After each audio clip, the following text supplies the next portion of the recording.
live in a society that loves remakes. Everywhere you look, there's a remade video game here, a remade movie there. Of course, this wouldn't be happening if we didn't all just eat this stuff up without even thinking about it. Even I am no stranger to watching videos that I've seen multiple times already, because it provides some kind of comforting feeling to me when I'm just kind of like lazing around at the end of the day after a long day of nothing. There are some instances where you might be able to say that, yeah, remakes are a bit of a soulless cash grab, and I do agree with you, but there are other times when remakes can actually give the originals a run for their money. I've talked about Mega Man a bit in the past, and after playing Mega Man Powered Up for the PSP, I was always told by my friends that I would love Mega Man Maverick Hunter X, which is Powered Up's sister title. I apologize in advance for the gameplay you're about to see because I'm absolutely horrendous at the Mega Man platformers, but suffice to say, Mega Man Maverick Hunter X really blew away my Mega Man expectations.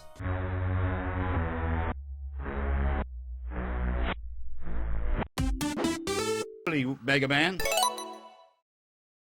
Hey guys, I'm Garrulous64, and contrary to what the intro might have you believe, I'm actually going to be talking about 3 games today, and not just Maverick Hunter X. The truth is, I only had a pun for Maverick Hunter X lined up, and I'm so sorry that I misled you. What a shame, now the video will be twice as long as you expected it to be. But didn't you have to go do that thing later today with the people? I guess you're gonna have to cancel and just watch this video. But aside from Maverick Hunter X, we're also gonna be talking about Mega Man Powered Up way later in the video, and in the middle as a breather, we're going to be talking about Mega Man Battle Network Operate Shooting Star. And you know guys, it's not every day I get to talk about Mega Man Battle Network, so this is basically, I think, the best day of my life. But before we begin today's deep dive, I have to give a huge shout out to today's sponsor, Slickdeals. Have you ever considered that there might be a lonely coupon out there floating in cyberspace just waiting for you to get some really nice deals? Well, Slickdeals is the browser extension for you because they will not only find those coupons for you and apply them automatically to your purchases,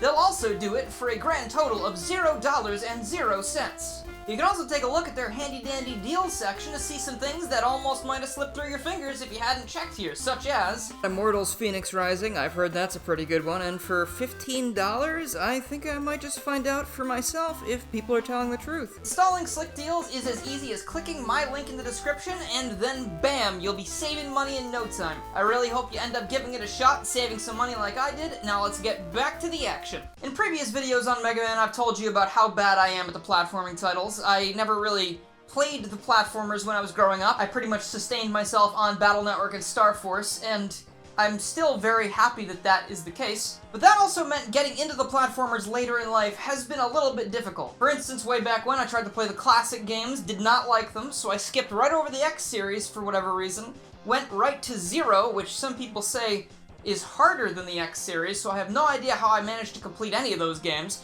and then I played the 2 ZX games. To my surprise, I actually really enjoyed the Zero and ZX series, but I think it had a lot to do with the movement options that were available, especially in Mega Man ZX and ZX Advent when you could play as Model HX with like the aerial dash and you could jump upwards and your sword slices are just so fast and oh man, if they made a whole game where you controlled like Model HX, oh, watch out Mega Man, you're through! Side note, please buy the Mega Man Zero and ZX collection. It is on like every console and PC, and it goes on sale all the time, and it's definitely worth $30 anyway, so what are you waiting for? Jumping back a bit from there though, none of these games that I enjoyed would exist without the Mega Man X series, which is the first successor to the classic franchise, and also its first entry in the series to appear on the Super Nintendo.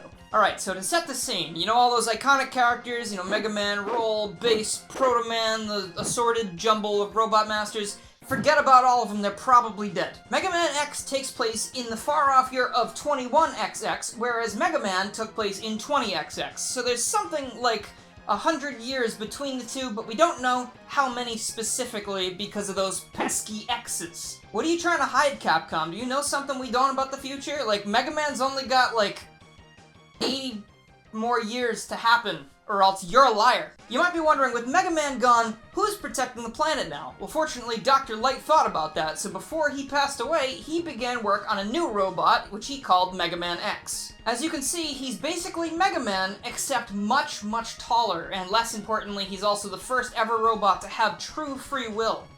But, like, I mean, Look at how tall he is. Like, that's sick. Like, he must be like 5'9" or something. Unless you check Google, in which case you find out that Mega Man X is legally a manlet, which I think also makes classic Mega Man approximately 6 inches tall. I'm sorry about the tangent. I'm just very excited to find out that I'm 3 inches taller than Mega Man X. That doesn't happen very often. But anyway, 100 years or so pass, and then this guy named Dr. Kane finds X sealed away in a pod.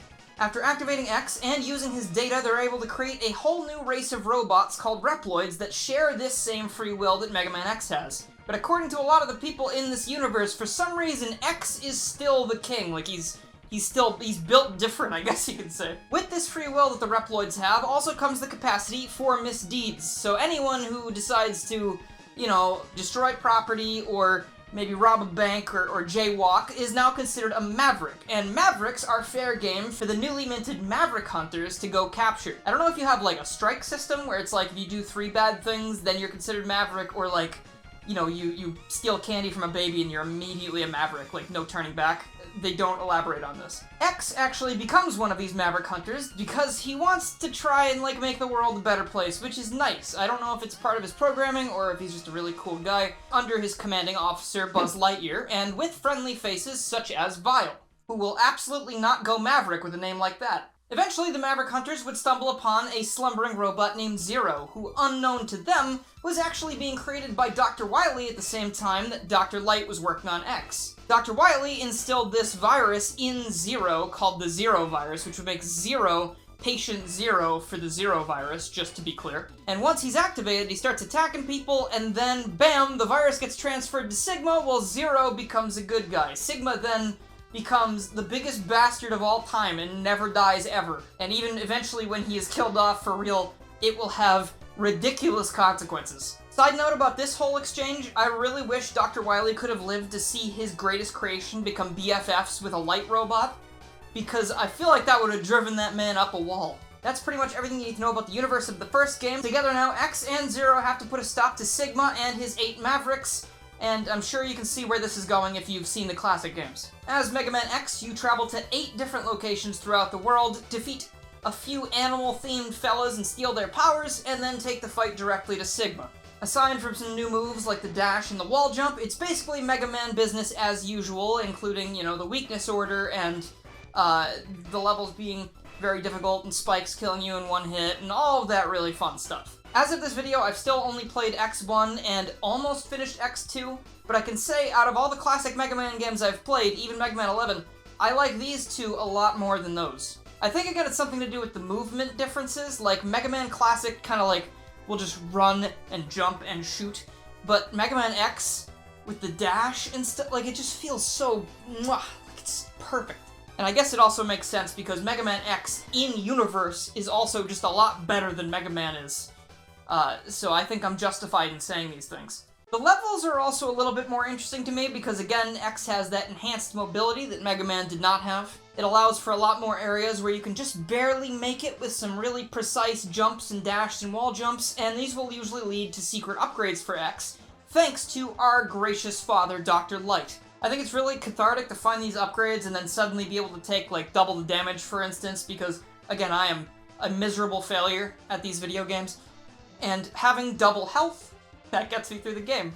I'm still more of a fan of how Zero plays in his own series, and of course ZX, but we're here to talk about remakes and not sequels. So of course, just like classic Mega Man, eventually Mega Man X would find his way to the PSP in the form of Mega Man Maverick Hunter X, which is a visual, sound, and everything upgrade from the original, which even contains a secondary campaign starring everyone's favorite purple angst machine, Vial. Number one problem with this and Powered Up, though, is that they exist exclusively on the Sony Pretty Silly Portable. And I call it that because whoever at the board meeting was like, hey, we should put little tiny discs in shitty little cases on a handheld device that, you know, loads things while you're playing the game, and you hear this all the time, you know, rattling around while it's loading.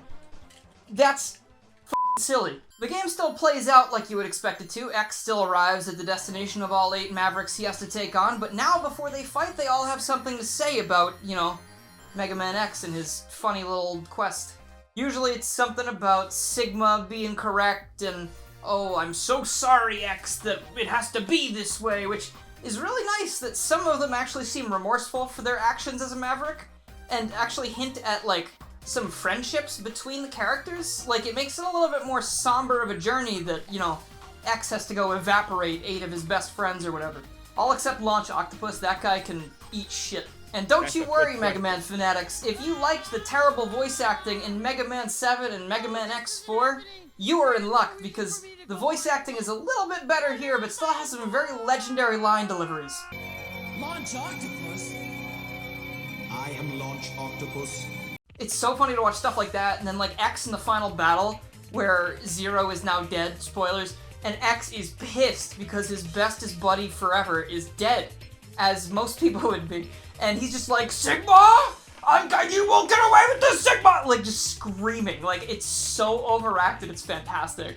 If you're curious how the game plays, I'd have to say it's very similar, but it's a little bit better in a slightly different kind of way. Like, it's hard to say in words how a game feels to play, because it's kind of something you gotta feel.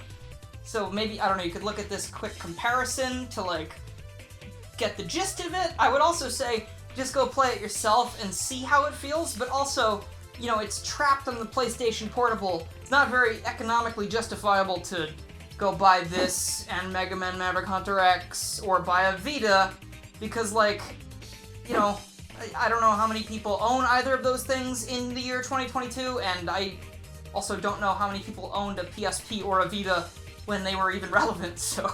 Aside from having to buy an ancient handheld to play this game, I would say this is one of those remakes that can easily replace the original version, because it's not only the exact same game except better, it also includes a whole bunch of new stuff, and the most important thing, of course, is the reason I wanted to make this video in the first place, which is Vials playthrough. Once you send Sigma back to Andy's room at the end of X's playthrough, your title screen will change to reflect your new choice of playable character. You press New Game, you select Vial, and all of a sudden, you're playing through the events of Mega Man X Maverick Hunter X Remake with a new character. We start off with this cutscene where Sigma's like, Vial, we need Mega Man X to finish our plans and rule the world. And Vial's like, I know you are, but what am I? And then he goes and just starts f***ing everything up because he's a little shithead.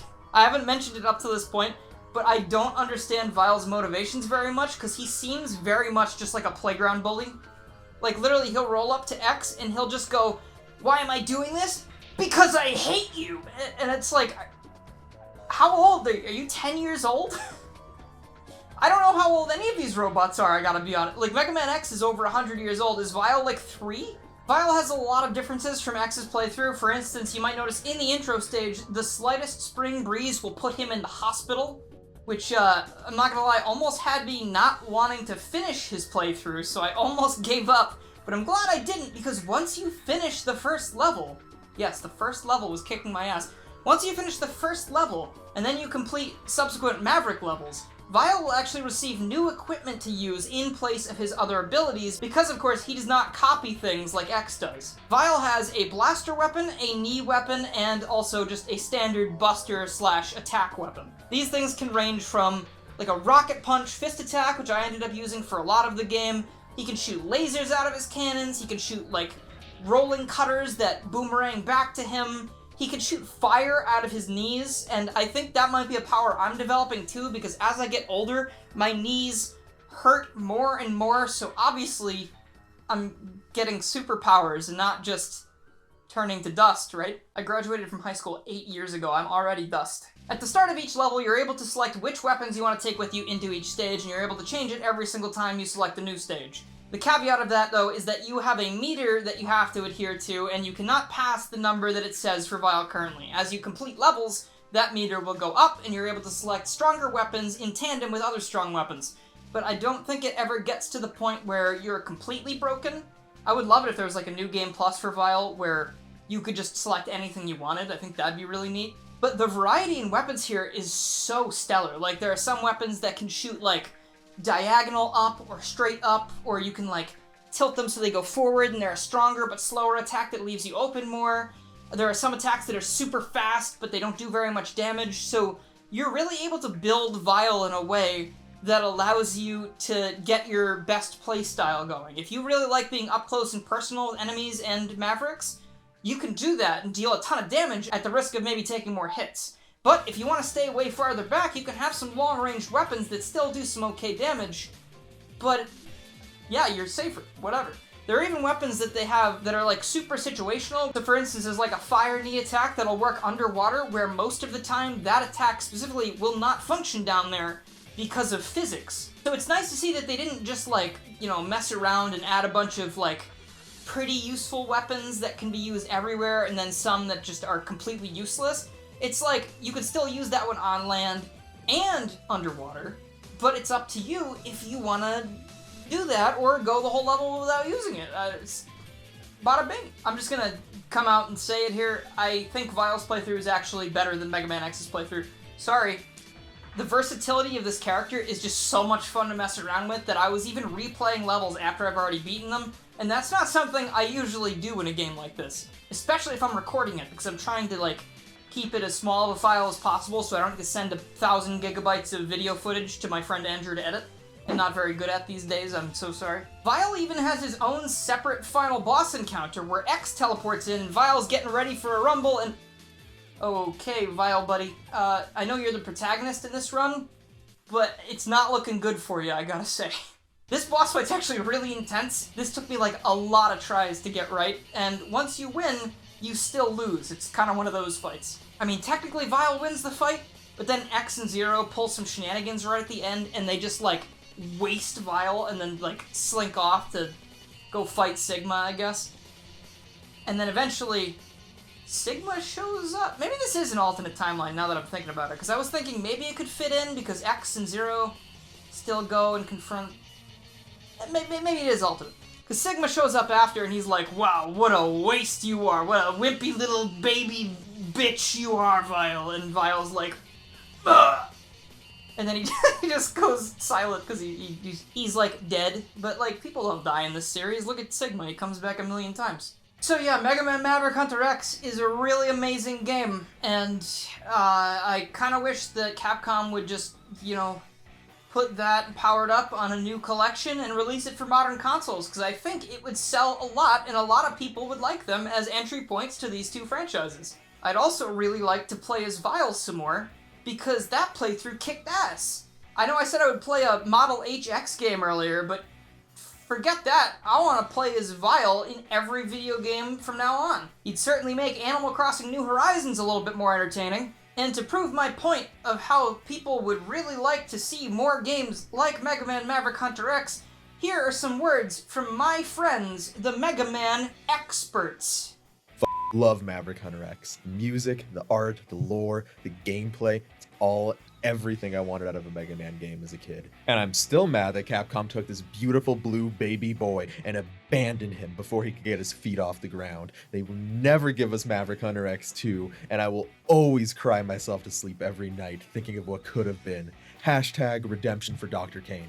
Hashtag Mega Man X is hot. Hey everyone, I'm Frank from the YouTube channel Gotta Be Frank, and I've played Mega Man X a lot. Like, enough to go from an embarrassing 6-hour first playthrough to finishing a 100% playthrough in under an hour and a half. With that said, Maverick Hunter X was a game that I've always seen but never played until about a year ago. And I'm shocked that it took this long because this game's fantastic. Sure, it doesn't play exactly like the SNES original, but it's very solid. I even found the game to be a bit tougher, which is very refreshing to get a more difficult version of a game that I've played so many times. Though, Spark Mandrill Syndrome hits a little harder this time around. If you don't know what I mean, in the original game, hit Spark Mandrill with Ice Shotgun, and you'll see for yourself. I also appreciate that you can use multiple abilities at once. What I mean is having the ability to use the sub-weapon as you have the charged Rolling Shield or the Chameleon Sting ability active. And this is kind of a huge deal because you can go in and attack stronger enemies with your sub-weapon and bypassing the weaker ones with the charged ability. It's not a scenario that happens all the time, but when it does, it's awesome. Though I'm not sure if I appreciate the relocated body upgrades, but that's a minor nitpick. I was able to pick up everything just fine. As for the presentation, it looks and sounds great. The music did throw me off a little bit because I was expecting something that was a bit more rock, but this is fine as well. And the voice acting is nearly perfect, with Spark Mandrill being the exception. I have yet to play as Vial, but after a few talks with Dylan, it sounds like something that I would love. And I'll be honest, it would have been really cool to have the other X games with this kind of treatment. Mostly so that way I can play a remake of my favorite X game, Mega Man X3, which is also my favorite Mega Man game. Anyways, go play Maverick Hunter X. It's that good. Hello, it is I, creator of such legendary music tracks as What might be my biggest musical influence since childhood would go to the likes of not Sonic the Hedgehog, as you might expect from looking through my channel, but Mega Man X, one of my all-time favorite video game franchises and the one that I've replayed countless times. Maverick Hunter X was an ambitious project, not even necessarily just because of the game itself, but because it was meant to be the first in a line of remakes leading all the way up to X5, concluding the series the way it was originally envisioned before Capcom demanded more titles. Shockingly, it didn't perform well enough for that idea to go through, to which I say no shit, it was on the PSP, and I'll forever be salty about what could have been. Because as far as remakes go, this one's alright. I could do without X screaming the weapon name every 2 seconds. Storm Tornado! Electric Spark! Homing Torpedo! Rolling Shield! Boomerang Cutter! Fire Wave! Fire Wave! Fire... But the effort and production values put into everything is quite nice. The game also features completely remixed music, and while not all of them quite hit the mark in my opinion, some of them really strike out on their own and sound just right. Special mention goes to Sigma's first stage, which I legitimately think is the only track in the game that outright wins over the original. It's that brass, man. Whew, chills every time. Anyway, I'm baton passing back to the Rookie Hunter because I got shit to do. Rookie, what do you know? You're just a PNG. Love you too, buddy. Those three that you just heard have played a lot of Mega Man X in their time, so they're a lot more qualified to tell you what you should be thinking than I am. But you know what I can tell you more about is Mega Man Battle Network Operate Shooting Star. Oh my goodness, I'm so excited. I also have been calling this Operation Shooting Star for a very long time, so if I call it that, and that's not its real name, I sure hope you'll find it in your heart to forgive me. Mega Man Battle Network, or as I like to call it, the second best Mega Man spin-off, yes, Star Force is still the king, is a Mega Man Battle Network remake that includes a Star Force crossover, and now you see why I'm so excited to talk about this.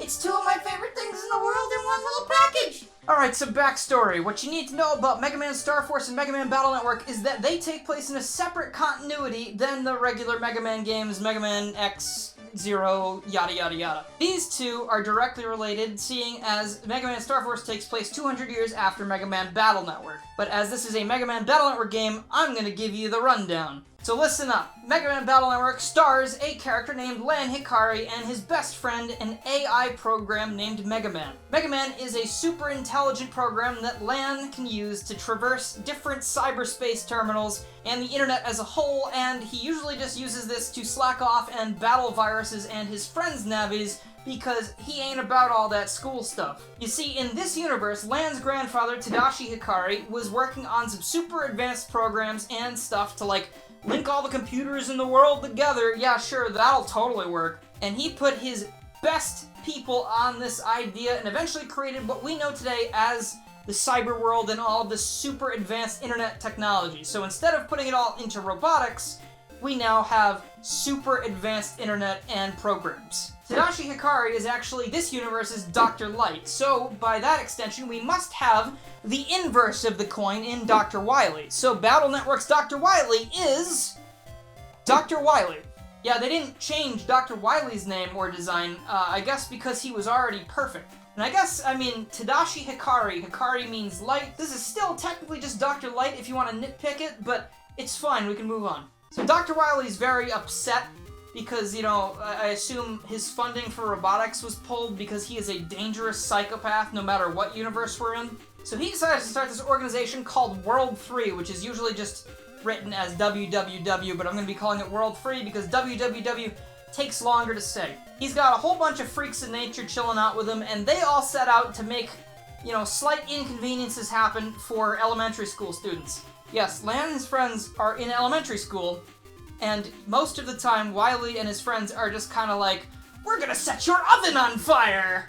Ooh! Like, I don't know why. I think this is a byproduct of the plan, but, like, it's very coincidental that they keep messing with this kid. Like, I assume Wily's main problem was always with Tadashi, so now, like, his grandson is fighting his battles for him, and this kid isn't even old enough to, like, access Club Penguin without his parents' consent. Wily's really gotta, like, get a new hobby or something. To counter all these cyber threats, Lan is able to send Mega Man into the internet or whatever device might be acting up so that he can destroy viruses and other bad navis that are causing these issues. To do this, you get set into this live battle arena thing where you have 9 panels to walk around on your side, and the enemy has 9 panels on their side.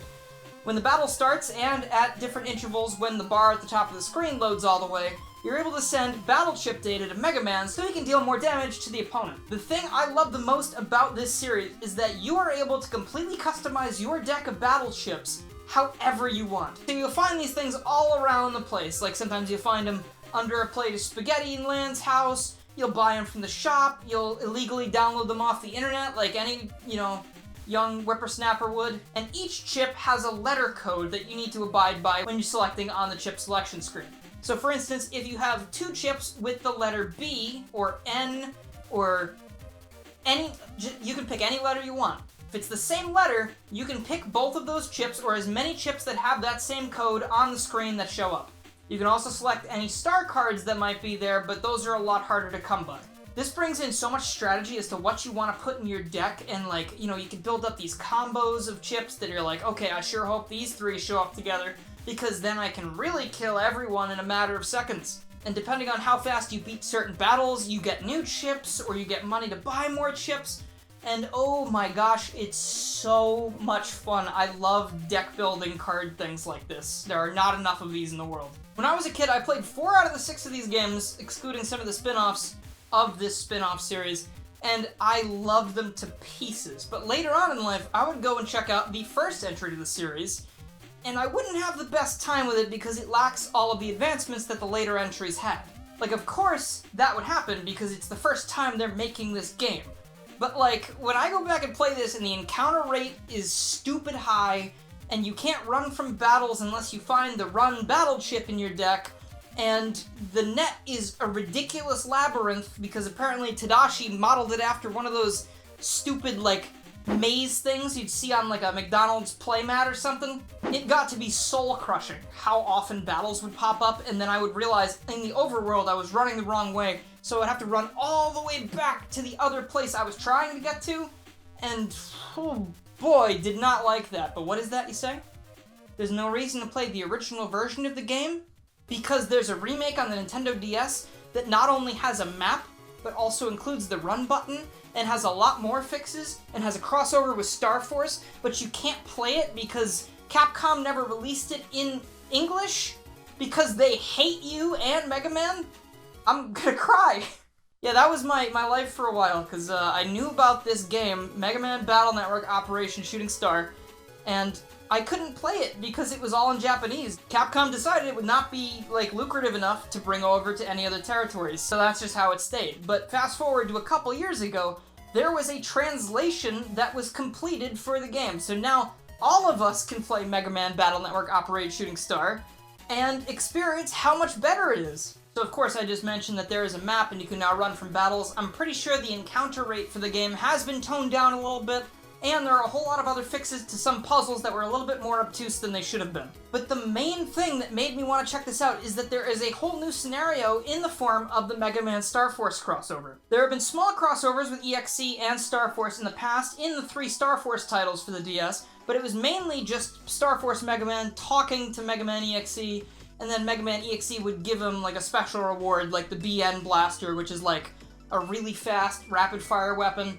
I think in Star Force 3 you actually see EXE a little bit, and that's the first time they're seen together in the same room. But in Operation Shooting Star, we see Geo and Omegasis as Mega Man travel back 200 years to go try and save one of Geo's friends who's been kidnapped by, and I'm going to give you one chance to guess what this character's name is based on the choice of portal they have here. And for eagle-eyed viewers, you might notice they actually gave Geo a Mega Man Battle Network styled sprite in the transition from games, which I think is a really nice touch. I hope you weren't expecting for any of that to pay off anytime soon though, because when you start the game, that shit doesn't show up till the very end practically. It's to the point where I was waiting for that to show up for so long that I got to this part where it finally starts happening, and I had completely forgotten that Geo was gonna show up.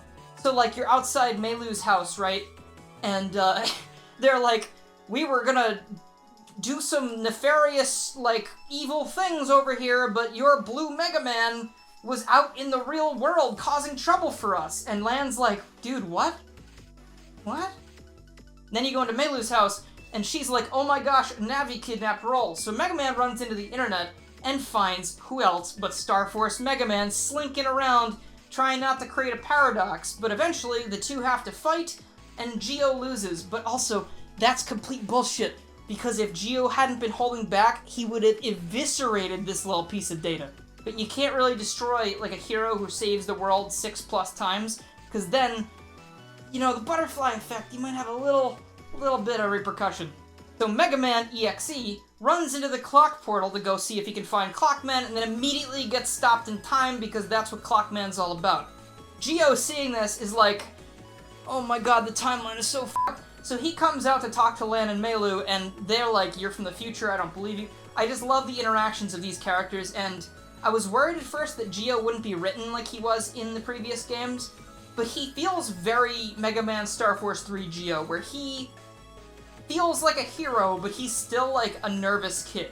And he's actually meeting someone from his history textbooks. Like, Lan Hikari is someone who would go on to create a whole bunch of amazing things, and also was partner to one of the most amazing heroes who ever lived, Mega Man. And they never mention this at all in the rest of the Star Force games, so I don't know if Omega Sys knew about Mega Man and just stole the name, or why Geo would be like, hey wait, that name's taken. They just roll with it. So Lan and Geo then have to work together to go save Mega Man, which they eventually do, but this leads to the point where instead of playing as Mega Man EXE, you play as Star Force Mega Man in the Mega Man Battle Network style. So you have the 9 platforms you can still move around on, but you also have the Mega Attack from Star Force, you have a shield, you have the Rapid Fire Blaster, and then it'll charge up on its own without having to hold the button, and he's just better in every single way, and he will absolutely shred some of these boss encounters because they just have no answer to some of these new abilities. Eventually, Geo, Mega Man, and Lan show up and fight Clockman, and then Roll and Sonia are saved. Thankfully, Geo and Sonia can go back to their own time very conveniently because Clockman left them a nice little portal, and Mega Man and Roll are able to just chill and, you know, catch a breather because that was a big issue that they just faced. But thankfully, before Geo leaves, he hands over this program that allows Lan to continue using his version of, like, the combat stuff. So you can keep playing as Star Force Mega Man, and that is what I did in this game because, oh boy, oh Geo Joy, he is great. So yeah, this is the best version of Mega Man Battle Network, and I would never play the original. I would never say, hey, you should go play the original GBA version, because this is definitive.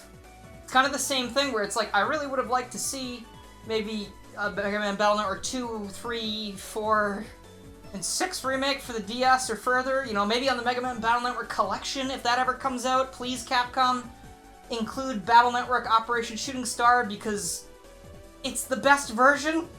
Like, oh god, like, I definitely want to play Mega Man Battle Network 5 again, because it's really great, but, like, I just want to play as Star Force Mega Man in that style again. He works so well. Oh boy, there's just so many nice things in the world that are so hard to come by, you know, like, I guess you can emulate it. There's no way to play it on your DS in English unless you have, like, a special cartridge and stuff. Now, when I looked up Mega Man Remakes, I was surprised to see that there weren't very many. It was basically Powered Up, Maverick Hunter X, Operation Shooting Star, and then Mega Man The Wily Wars, which, I'm gonna tell you right now, I'm not gonna talk about today. But you know what you can do? If you want to see a video about the classic Mega Man trilogy and also the Wily Wars eventually, I want you to go check out Gotta Be Frank, who actually spoke earlier in this video. This man's on the way to doing a bunch of Mega Man content, and he's hilarious and great, and I think you should watch those videos. So please do that so I don't have to play the Wily Wars. And instead, I'm going to do a quick costume change, hair change, and lose the microphone, and we're going to talk about Mega Man Powered Up, another of the best games ever made. Thank you very much. Thanks to Clement J64, I ended up finding this little game called Mega Man Powered Up, a vastly improved remake of the original Mega Man game for the Sony PSP, and it pretty much looks like it was specifically made for me. OG Mega Man to me seems like it's neck deep in the swimming pool that is NES difficulty. Just look at anything the Angry Video Game Nerd has reviewed, or hell, any NES game that you know of personally, and I'm sure you're gonna see all the little design flaws and little frustrations that artificially extend its playtime. You see, since not a lot of data could fit on these things, they opted instead to go like the arcade approach and just make the games really, really frustrating, or, I mean, sometimes it was unintentional because there was a lot of shovelware. You know, if you think there's a lot of shovelware on the App Store, just look at all those licensed tie-in games that don't deserve to exist. So with that in mind, having a remake made of one of these games is probably one of the best things that can happen to it, because the devs can go back and they can actually make something extravagant out of it and fix all the little shortcomings and make it fun. First change you're going to notice is Mega Man is looking a little bit better than he did in his debut game. Of course, the chibi art style was probably controversial back then because, you know, if people screamed at Wind Waker for that, Actually, I don't really know how many people played this, but I'm sure there were some people screaming. But next to his Super Smash Bros. Incarnation, I feel like this is a very accurate translation of those NES sprites. And also, they're all cute as little robot buttons. Look at them, they're my friends and children now. All of them. Personally though, I think we should all be thankful they didn't go the same route as that cancelled Mega Man X game. I sent this design to a lab, and they could not detect even a single iota of the series' original charm. Continuing more to the presentation side of things, this game also has voice acting, and coming from a series with gems such as these... What am I fighting for? You must recover all the energy immediately, Mega Man. that might sound a little concerning. Ladies and gentlemen, your attention, please. Little boys don't belong here. I wouldn't call this perfect or anything, honestly some of the performances are a little iffy, but it's still in a league totally separate from what came before it. Personally, I think the performances done by Light, Wily, and almost all of the Robot Masters are pretty much perfect for these characters. Like, Wily just exudes this insane scientist vibe with like the weird way his voice sort of wavers, and Light sounds very proper. He sounds like a direct opposite. Like, they got that really, really good. Kicking things off with the gameplay, when you start a new game, you're able to choose between Powered Up mode and Masochist mode. Powered Up mode featuring all the new bells and whistles that I'm about to talk about, and the other one featuring pretty much none of that, and also opting for the original soundtrack and a 4:3 aspect ratio, and a zoomed out screen, which is actually a little bit nicer than what Powered Up mode has to offer, but you know, I can live with it. It's really good that they added this. It's not really my thing personally, but now the people who really enjoy the original and maybe think Powered Up mode is too easy can play this, and it's like, I think it's probably better than playing the original, right? But as for me, I don't like it when Elect Man kills me in 2 hits, because I'm a gamer, like I said before. Now let's talk about the story, it's not going to take long. Abiding by the 6 types of conflict found in fiction, here we have man versus machine, or rather, the other way around. There's a ton of backstory to these characters, such as Dr. Light and Dr. Wily working together for a while before Dr. Light did something, and then Dr. Wily got a little upset, and then that led to the present day, where Wily steals all of Dr. Light's robot masters that they worked on together and reprograms them for evil purposes. You know, the robots such as the ones that throw bombs and start fires, those ones that were supposed to benefit society somehow. I know you're saying demolition and stuff, but do you really think a human being is gonna pass up on blowing things up? Let a robot do that? No way, we're all maniacs. After Dr. Wily flees the scene, Rock, one of Dr. Light's helper robots and pseudo-son, feeling responsible for his robotic brethren's rampages, he asks his father to turn him into a combat robot, and this results in the birth of... Super Fighting Robot! Mega Man! If you play this game, by the way, the in-game dialogue calls Rock Mega before he becomes Mega Man, and I just think that's kind of stupid, and also I don't want Roll to feel bad that their name pun thing doesn't work out. So his name is Rock. End of story.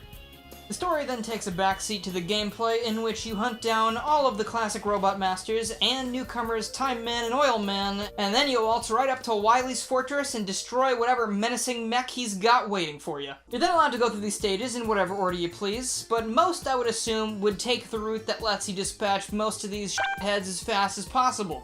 See, each Robot Master has a weakness of their own, so take them on in the right order, and basically it'll turn out to be like playing rock, paper, scissors with like a victory rate of 1,000,000 or something. I hope you're cool with being labeled as a murderer though, because in Powered Up, if you defeat these Robot Masters with anything other than the Mega Buster, these guys are toast. But if you've got any mercy left in that soul of yours, I doubt it if you play a lot of Sonic games like I do. You can use the Mega Buster to disarm them and take them back to Light Labs, where they are repaired, and this leads into my favorite feature of this remake: the multiple playable characters. So to explain why I like this so much, I'm going to look at something I'm a bit more familiar with, that being Super Mario Bros. 2. You have a total of 4 characters that each have different attributes and abilities, but at the core, they still play mostly the same. You're able to pick whatever character you please that makes the game feel fun. You have no penalties for picking one over the other, but you're able to pick Peach if you want to try flying over some gaps, or you can pick Toad if you want to have a horrible time. My point here is that the multiple characters give you more options to play through these levels, and it lets you do a lot of experimentation, or obviously just experience things in a different way. Mega Man Powered Up also ups the replayability factor by letting you play as all 8 of the Robot Masters, multiple versions of Mega Man, and even Proto Man and Roll, assuming you downloaded them from the online service before it went down. They will be missed. As you might know, Mega Man copies the abilities of his foes as he defeats them, so if you're playing as a different character, you're actually stuck with one power the entire way through the game. This is a lot like Kirby Superstar Ultra's Helper to Hero mode, where you do the exact same thing, except it's only a boss rush. But you're probably thinking, what about all those cutscenes that we saw before? Like, Mega Man's not the main character anymore, so they must just skip him, right? Nope. Deduct 50 points for that one. Instead of cheaping out on things, they decided to give every single alternate playable character their own version of events, complete with voice acting and new dialogue. I think it's kind of rare for a company to care that much about a remake, especially something that's going to be stuck on the PSP and never re-released.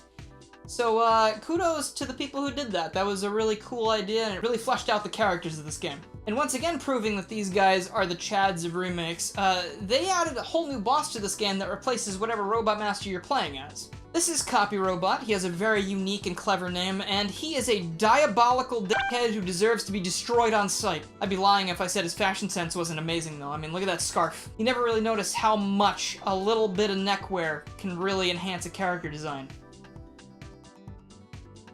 Except whoever that is. Ugh, get that off my screen. Ugh. Alright, so we got all those extra characters, but what if you think you can design a better Mega Man level than all those devs did? Like, you don't want to see this filth ever again, and I don't blame you. Well, lucky for you, ungrateful consumer, because this game comes pre-packaged with a level builder as well. Not everything's unlocked when you first start the game. You need to actually find things throughout the campaign mode, but once you get all the little things you want to use in your level, you can just go ahead and design to your heart's content. You were even able to upload your levels and download other people's levels from the online service, so say hello to the official Mega Man maker that no one remembers except all the people that are about to tell me off in the comments. It beats Mario Maker by years. I respect it. On my first and only test with this thing, I managed to unintentionally create something I like to call the Fire Extinguisher, which is a stage that locks Fireman into a constant cycle of death and rebirth. I don't hate Fireman, by the way, I just really like the noise he makes when he dies. And since the rest of this thing is just basically a retread of Mega Man 1, I don't really feel the need to go through everything and pick apart the stages one by one, but I will say that I do quite enjoy most of the game, aside from, like, the boss rush, which seems to be mandatory in every single Mega Man game I've ever played. Please have mercy on me. And also, I didn't really like the vanishing block puzzles because my reaction time is like that of a broken calculators. I just realized the first line of this script is, "We live in a society," and I wore the shirt with the Joker on it, or the royalty-free Joker, and that was completely unintentional. I did not remember that until I looked at it. This is fantastic. You've made it to the end of the video, congratulations! Not many people make it this far, so please let me know down in the comments, because now you're in the secret club. And if you like this video and you haven't already, please make sure you subscribe, click the bell, follow my Twitter, and join the Discord to keep up with more Mega Man and other things that aren't Mega Man, because I do a lot of things. I'd also like to give a huge thank you to my current supporters, who are Ashburn the Burning Hedgehog, Chaotic Mercenary, Brady Hookemeyer, Mimic, Noah Wisbios, Danny Lee Dauber, Dax, Minty, Ty Little Tech Guy, Jeremy, Crystal, PM13, Chaosk, Dork in a Hat, Mega Traffic Cone. And over on Patreon, we have Tayaki Chow, Noah Wisbios again, and John the Real Wawa Luigi. Thank you all and everyone in the $1 tiers, either on Patreon and YouTube. And if you'd like to become a supporter yourself, you can check out the join button below the video, or the card up there, to see what kind of benefits you get, such as a whole bunch of members-only videos, and you get shouted out at the end of these videos, of course. You also get access to, like, a special Discord channel where we talk, and I send special, like, video updates and thumbnails and stuff once, you know, the videos are out. But yeah, if you want to see those things, help me out. Thank you. I appreciate every one of you. Thank you so much. But anyway, thank you so much for watching, and I will see you all next time.